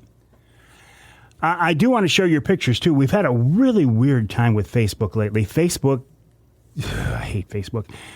has made it just about impossible for people to go on my page and share your pictures. We've tried they used to go through it used to be such an easy process. It's almost a nightmare now. You can try to go to the page and post them through the mentions tab and just tag me there. If all else fails, send them to me in an email, mike@mikeaveryoutdoors.com. It makes a lot more work on my end, but at least we can get them up there and we can get them shared, and that is what I want to do. Mike@mikeaveryoutdoors.com. The email address, mikeaveryoutdoors.com. We'll take a break. When we come back, we'll wrap up this week's show with wild game chef extraordinaire Dixie Dave Minar right here on Outdoor Magazine.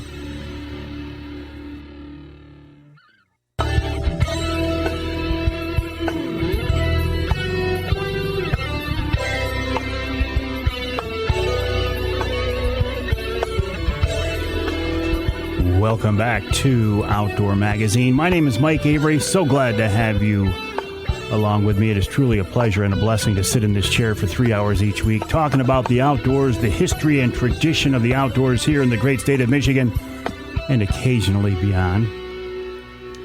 And as we were talking with Mike Horswill in the couple of segments before, the reward can be, and a great hunting or fishing trip does not depend on harvesting something, but when you do, isn't it nice to be able to take this experience and bring back the fruits of your labor and that experience and put them in the freezer and ultimately on the table in front of your family?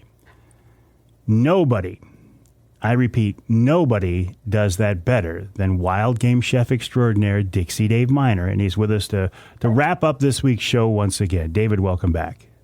How you doing, Mike? I'm doing great. How are you? Real good, real good. I was just out checking the old food plots. How are they looking? Really good. One of them's good, and one of them is pretty darn good. Pretty darn good. Well, I'll take pretty darn good. Yeah. Hey, my grandson Carter shot a nice, big, beautiful doe last weekend in the youth hunt. I saw that. Now I need to know what to do with it. Okay. You know, this is a venison tips in red wine, or it's actually an adaptation from the French Bourguignon, which is like a red wine. And I've served this in a lot of catering with either elk or venison and pheasant and rabbit. I bet you, I can't even tell you how many thousands of people over the years has eaten this dish and loved it. Time tested and proven. Anyway, we need about 3 to 4 pounds of trimmed venison, all the fat and silver off. Cube it up in stew-sized pieces. A cup of onions or so, medium fine diced. A couple, 3 or 4 cloves of garlic, whatever you prefer. You can dice that up quite fine. 3 carrots, and you can slice them thin on a diagonal. Gives it a little color when we're done. And I like to use Italian spice for this dish. I'd say between 1/2 and 3/4 of a tablespoon, because it really lends a lot of flavor. And you're going to need about 8 to 10 ounces of a red wine. I use Burgundy for this because it's a real hearty, robust flavor. And if you can get to a grocery store or anywhere that sells beef base, use the beef base instead of bouillon cubes. But bouillon cubes will do in a pinch, but just remember they're salty. So I would have to say between 1.5 and 2 tablespoons of beef base. That better than bouillon works good. It's very slow in sodium, too. And if you want to make a roux, which would be flour and vegetable oil mixed together, stirred up, no lumps, or you could use cornstarch melted down in some water, you need a 12-ounce package of mushrooms diced into quarters and lots of fresh black pepper. So get your pan really nice and hot and grate the black pepper all over the meat. So you want that flavor, that robust flavor to come out. Brown it in small batches. Don't overcrowd it, you know. You want to be able to stir it. When the meat's brown, all done, take it from whatever container you put it in, return it back to the pot. Add the onions, the garlic, the carrots, and the mushrooms, and the spices. Cover it up and cook it. Get it going real good, and then add the wine. It's not going to flare up, actually. So you do that. Then if you're going to add water to it, do this by all means, you know.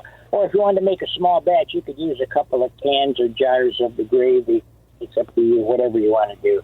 So get it mixed up very well. Get out all the lumps of it. And then when the consistency and the flavor is just right for you, either you can use the oven-proof casserole or the pan that you made this stuff in. Bake it about 350 degrees for 2 hours, uncovered. You want that to reduce down and concentrate more flavor. And if you're going to do it stovetop, you got to stir it all the time. Try not to break up the vegetables and the meat, because once it gets tender, it's going to be quite easy to break it up like that. And I would say buttered noodles would be a great way to serve this. Man, it is just wonderful. And if you need more black pepper after you taste it, by all means, grate some more into it. You can use regular pepper, but the pepper does not have that pungent, nice flavor that crushed black pepper does, grated pepper. The more pepper, the better. Yeah, I know for you. I'm going to do the steak of poivre next time, Mike. Oh, are you? Yeah, that's my all-time favorite. I know, me too. I love it. Take a nice, tender venison steak and pack pepper into it, fresh crushed pepper. Oh, it doesn't get any better than my book. Wonderful. David, if we want to try your cooking in person, what's the status? Where do we find you? Well, Oscar and Joey's Roadhouse on the Dixie Highway, right at the corner of Birch Run Road, Dixie Highway, exit 136, a tenth of a mile east of the interchange, and we're right there at that next traffic light. All right, my friend. I appreciate your recipe. I look forward to the venison of poivre next time, and you have a great week. How was the kid excited? Is that his first deer or what? Not his first, his second, but it was a great, great hunt. It was wonderful. Man, I was glad to be able to share it. I've taken kids hunting too, and it just is outrageous to have them get a deer. Absolutely. David, appreciate your time. I appreciate you, my friends, being along with us on this adventure in the Outdoor Magazine show. Reach out to me, the website, MikeAveryOutdoors.com, and reach out to me at the email address, Mike@MikeAveryOutdoors.com. I want to know what you're thinking. I want to know what your thoughts are, what your concerns are, what your gripes are, what you like. And also, I want to share your pictures on social media. Send them to me, Mike@MikeAveryOutdoors.com. My name is Mike Avery, and I will talk with you next week right here on Outdoor Magazine.